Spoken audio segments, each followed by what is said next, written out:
الرجيم بسم الله الرحمن الرحيم قل أرأيتم إن جعل الله عليكم النهار سرمدا إلى يوم القيامة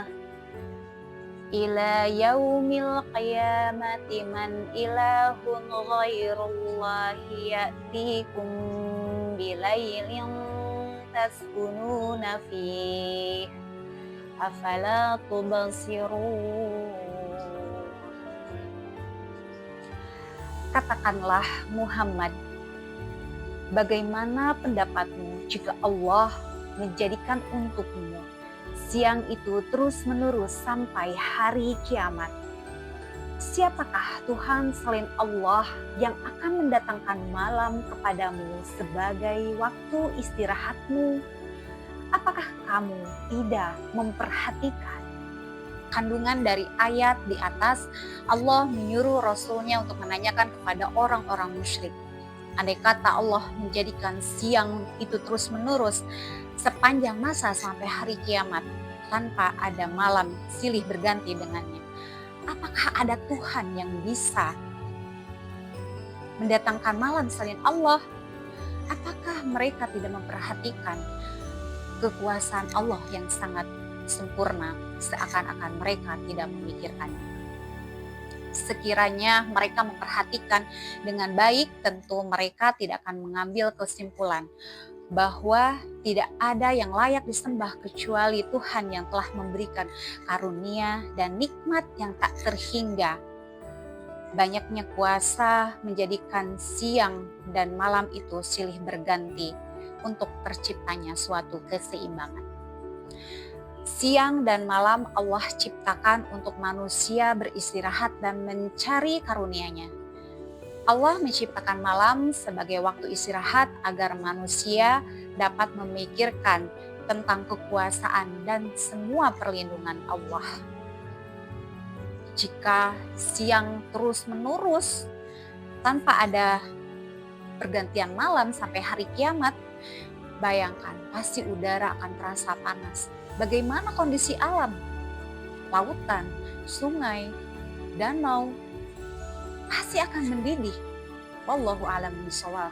Di sini mungkin tidak akan ada kehidupan. Betapa luasnya karunia Allah yang perlu kita syukuri. Tafakur dari ayat ini adalah mengajak kita untuk merenungkan kekuasaan Allah dan perlindungan Allah kepada setiap makhluk ciptaannya. Perbanyaklah kita bersyukur atas segala karunia-Nya yang tak bisa kita hitung. Perkuatlah tauhid kita, karena hanya Allah yang patut kita sembah dan hanya kepada Allah kita memohon pertolongan. Teruslah kita mentadaburi dan tafakur ayat-ayat Allah. Semoga kita akan menambah keimanan dan ketakwaan kita kepada Allah Subhanahu wa Ta'ala.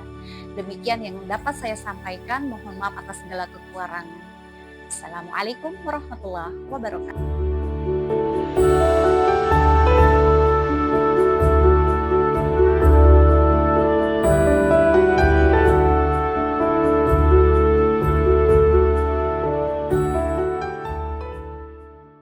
Assalamualaikum warahmatullahi wabarakatuh. Tafakur surah Yunus ayat 5. A'udzu billahi minasyaitonir rajim. Bismillahirrahmanirrahim. Walladzi ja'ala asy-syamsa dhiya'an wal qamara nuran wa qaddarahu manazila lita'lamu 'adada as-sinina wal hisab. خلق الله ذلك إلا بالحق يفصل الآيات لقوم يعلمون صدق الله العظيم. Aku berlindung pada Allah dari godaan syaitan dengan nama Allah yang Maha Pengasih, Maha Penyayang. Dialah yang menjadikan matahari bersinar dan bulan bercahaya, dan dialah yang menetapkan tempat-tempat orbitnya agar kamu mengetahui bilangan tahun dan perhitungan menciptakan demikian itu melainkan dengan benar. Dia menjelaskan tanda-tanda kebesarannya kepada orang-orang yang mengetahui. Maha benar Allah dengan segala firman-Nya. Dalam surat Yunus ayat 5 ini membuat kita berpikir untuk merenungi bahwa Allah Subhanahu wa taala menciptakan alam semesta dengan penuh kesempurnaan. Allah menunjukkan kekuasaannya dan kebesarannya dalam menciptakan matahari dan bulan, yang mana menunjukkan kepada kita manusia tentang adanya siang dan malam. Siang saat matahari bersinar agar manusia dapat mencari rezeki yang telah Allah taburkan di muka bumi. Dan di saat bulan bercahaya yaitu malam, waktu manusia dan makhluknya untuk beristirahat. Dan Allah menciptakan orbit atau tempat-tempat perputaran. Dengan matahari kita mengetahui pergantian hari, dan dengan bulan akan diketahui pergantian bulan-bulan dan tahun. Hanya Allah lah yang dapat mengatur semua itu sesuai pada tempatnya dengan jalurnya masing-masing, sehingga tidak saling bertabrakan. Dengan ciptaan Allah yang sempurna ini membuat kita makhluknya bisa hidup dengan aman tanpa khawatir akan terjadi bahaya dari luar bumi. Haruslah kita senantiasa berzikir mengingat Allah di saat kapanpun dan dimanapun untuk meminta perlindungan dari bahaya-bahaya yang kapan saja terjadi karena semua atas izin Allah. Dengan ayat ini Allah mau menunjukkan kepada kita manusia yang mau berpikir bahwa perhitungan waktu yang sudah Allah tetapkan senantiasa kita jaga dengan beribadah, yakni sholat pada waktu yang sudah ditentukan dengan melihat cahaya dari matahari, seperti waktu maghrib ketika matahari terbenam dan batas maghrib menjelang waktu isya ketika hilang sinar merah di langit saat matahari terbenam. Dan ibadah lainnya seperti puasa di bulan Ramadan dengan melihat hilal atau yang kita kenal dengan tanda awal bulan baru, yakni ada bulan sabit tipis yang pertama kali terlihat di langit.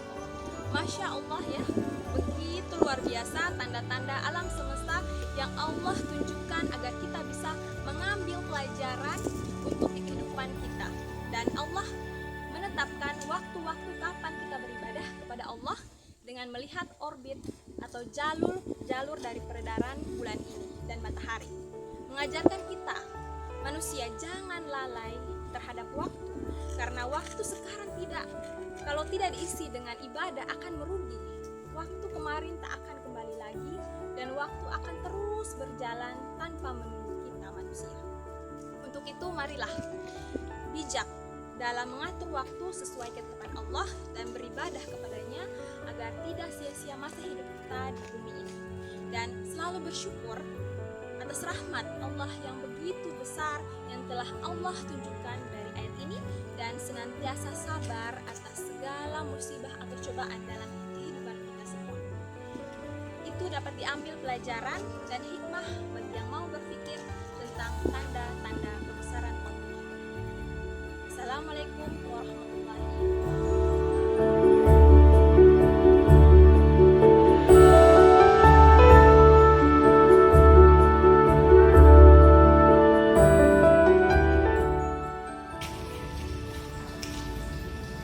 أعوذ بالله من الشيطان الرجيم بسم الله الرحمن الرحيم أولم يتفكروا في أنفسهم ما خلق الله السماوات والأرض وما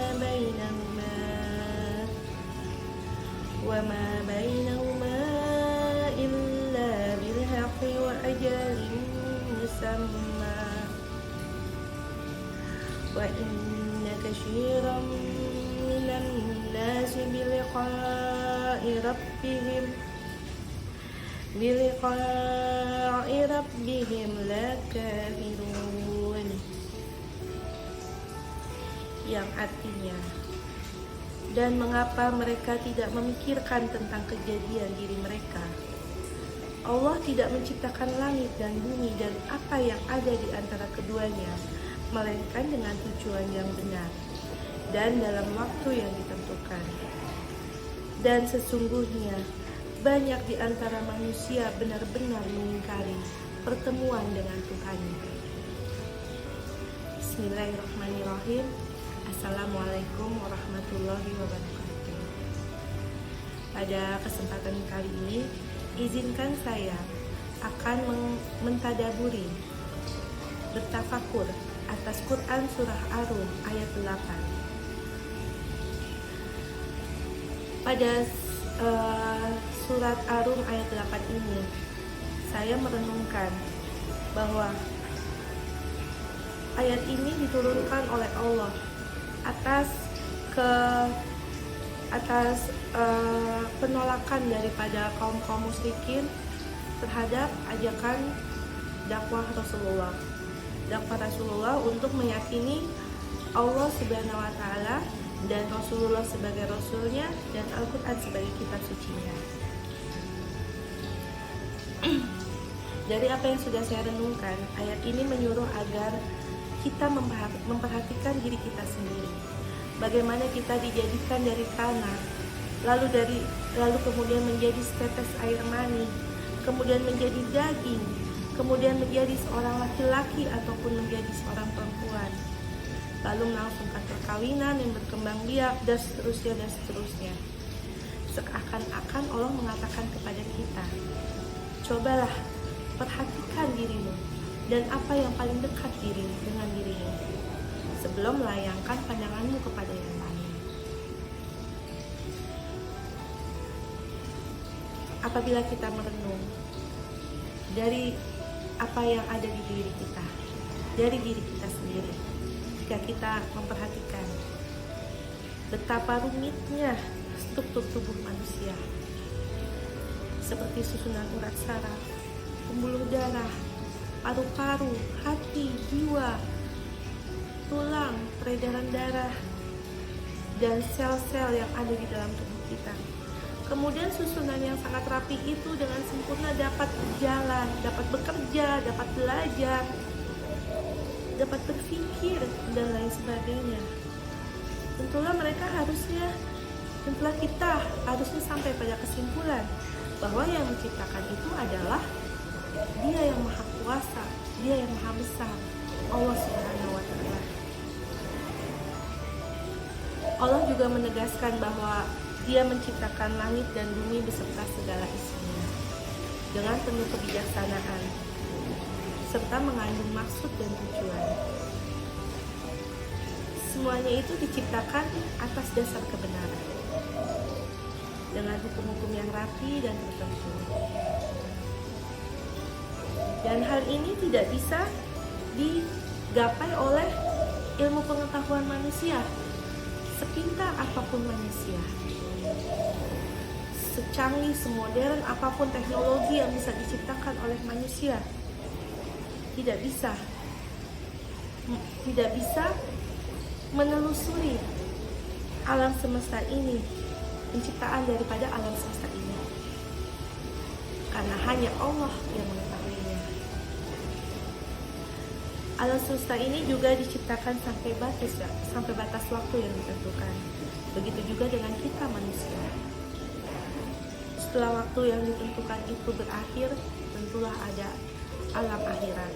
Disinilah akan disempurnakan keadilan Tuhan terhadap semua makhluk-makhluk ciptaannya dan juga kita sebagai manusia. Apapun yang ada di dalam alam ini, apapun yang ada di alam ini, ada masa permulaan kejadiannya dan ada pula masa berakhirnya. Tiap-tiap sesuatu pasti ada awalnya dan pasti ada akhirnya. Dan permulaan dan akhir itu Allah yang menentukan segalanya. Tidak seorang pun yang mampu mengubahnya, menghentikannya, ataupun menundanya, walaupun sesaat Allah menghendaki.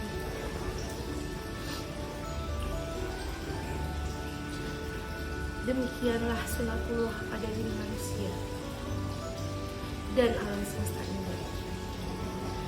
Akan tetapi kebanyakan manusia tidak mau merenungkannya, sehingga mereka tidak percaya kepada adanya hari kiamat, pada adanya akhirat, dan kepada adanya pertemuan kita dengan Sang Pencipta.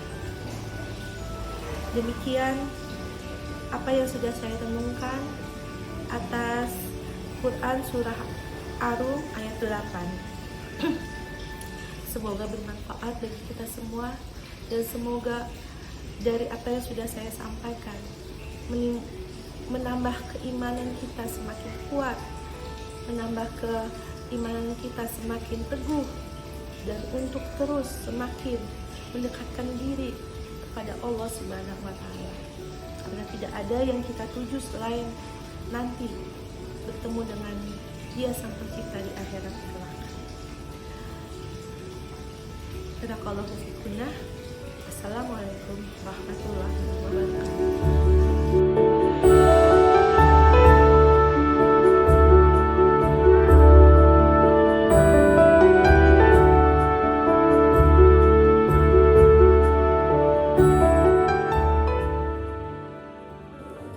A'udzu billahi minasyaitonir rajim. Bismillahirrahmanirrahim. Wa min ayatihi yurikumul barqa khaufan wa tama'an wa yunazzilu minas samaa'i ma'an fayuhyi bihil arda ba'da mautiha. Inna fi dzalika laayatil liqaumin ya'qilun. Dan di antara tanda-tanda kebesaran dan kekuasaannya ialah bahwa Dia memperlihatkan kilat kepadamu untuk menimbulkan ketakutan dan harapan. Dia menurunkan air hujan dari langit, lalu dengannya Dia menghidupkan bumi setelah mati kering. Sesungguhnya pada yang demikian itu benar-benar terdapat tanda-tanda bagi kaum yang mengerti. Quran Surat Ar-Rum ayat 24. Di dalam ayat ini terdapat beberapa fenomena alam yang dapat kita tafakuri. Yang pertama adalah kilat. Disebutkan bahwa kilat dapat menciptakan ketakutan dan harapan bagi manusia. Seperti yang kita tahu, suara kilat terkadang sangat keras dan mengagetkan kita. Suaranya bahkan seperti menggetarkan bumi. Tidak sedikit orang yang punya fobia atau ketakutan terhadap suara kilat. Karena itu, ketika kita mendengar suara kilat yang amat keras, sebaiknya mengucapkan doa Subhanalladzi yusabbihur ra'du bihamdihi wal malaikatu min khifati. Artinya, Maha Suci Allah yang petir bertasbih dengan memuji kepadanya dan para malaikat takut kepadanya. Bahaya kilat ini juga menjadi ketakutan yang sehingga terdapat saran mitigasi yang bisa kita lakukan ketika sedang ada banyak kilat. Di antaranya menjauhi area terbuka. Misalnya saat kita sedang di area terbuka, kita bisa masuk ke dalam rumah atau masuk ke dalam mobil, lalu menghindari aktivitas yang melibatkan air, menjauhi objek tinggi seperti pohon atau tiang listrik yang mudah tersambar oleh kilat. Juga menjauhi benda logam serta perangkat elektronik. Namun, selain menimbulkan ketakutan, kilat juga menjadi harapan. Maksudnya adalah kilat menjadi tanda akan turunnya hujan. Ini menjadi harapan bagi manusia ketika terjadi musim kering atau musim kemarau, di mana kita sangat mengharapkan hujan untuk menghapus kekeringan yang melanda. Lalu selanjutnya dalam surat Ar-Rum ini juga disebutkan bahwa Allah Subhanahu wa Ta'ala menurunkan hujan, dan dengan air hujan itu Allah menghidupkan bumi yang semula kering atau mati. Jadi dari kalimat ini kita dapat berpikir bahwa Allah pemilik bumi dan isinya, dunia serta akhirat, itu mampu untuk menghidupkan kembali kita setelah hari kiamat. Bahwa adanya kehidupan setelah kematian itu adalah kebenaran yang nyata. inilah kebesaran Allah yang tiada tandingnya. Wassalamualaikum warahmatullahi wabarakatuh.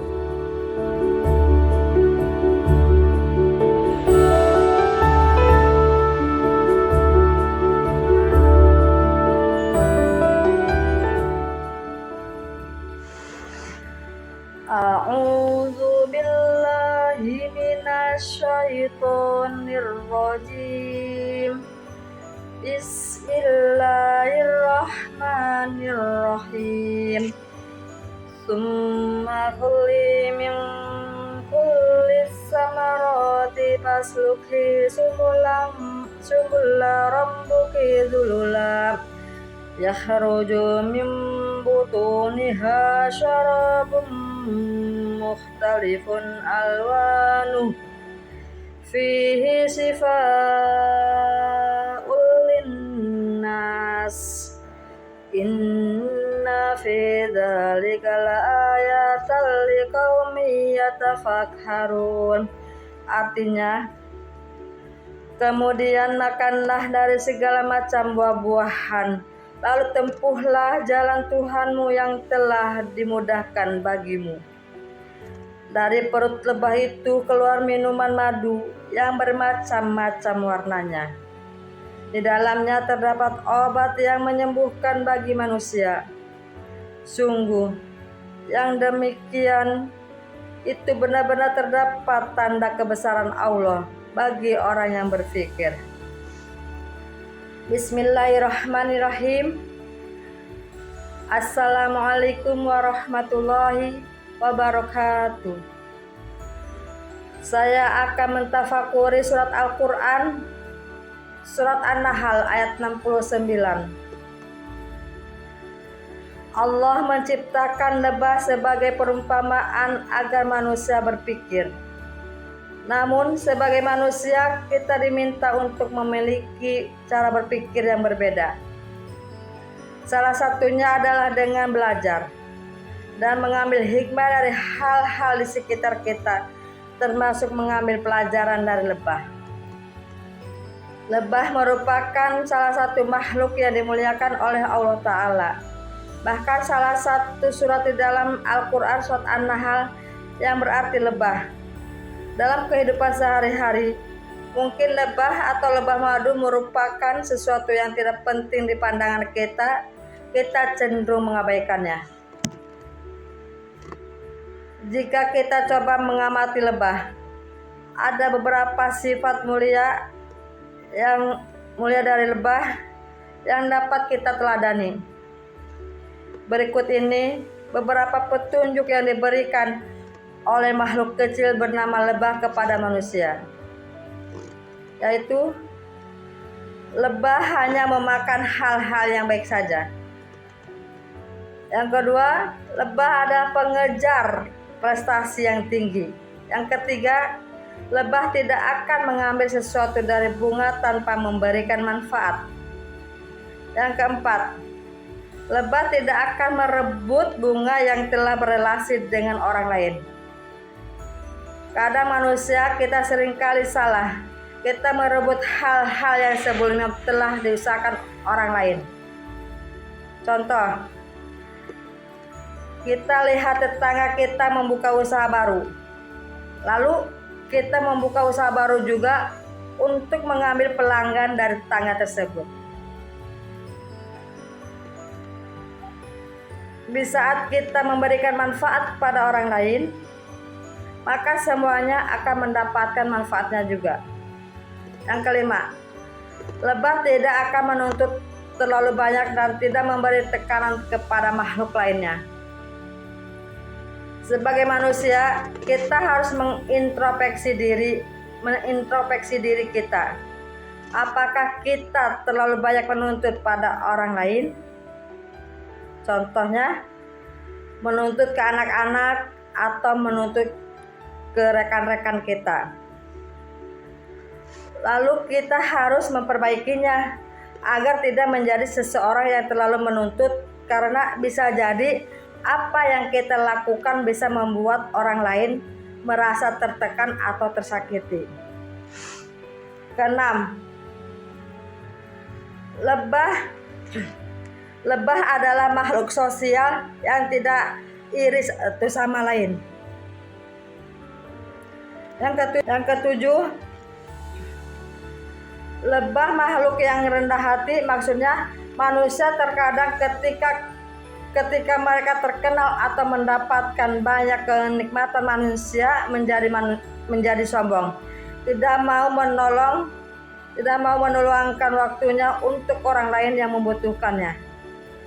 Kita belajar agar lebih rendah hati seperti halnya lebah. Yang kedelapan, lebah makhluk yang memberikan manfaat kepada komunitas yang lebih luas.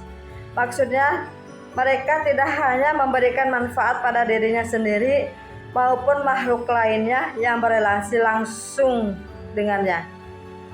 Contohnya, lebah menghasilkan madu yang sangat berguna untuk manusia agar memiliki ketahanan tubuh yang baik dan dapat pula menyembuhkan berbagai penyakit. Subhanallah, banyak sekali pelajaran yang dapat kita petik dari lebah. Makhluk yang ukurannya relatif cukup kecil, namun dikaruniai sifat-sifat yang luar biasa oleh Allah Ta'ala. Semoga Allah memudahkan usaha kita untuk bisa belajar dan bisa menjadi lebih baik lagi. Demikianlah tafakur surat An-Nahl ayat 69. Mudah-mudahan kita bisa menambah lagi rasa syukur kita kepada Allah Subhanahu wa taala dan kita dapat menteladani sifat-sifat dari lebah tersebut. Wabillahi taufiq wal hidayah. Wassalamualaikum warahmatullahi wabarakatuh.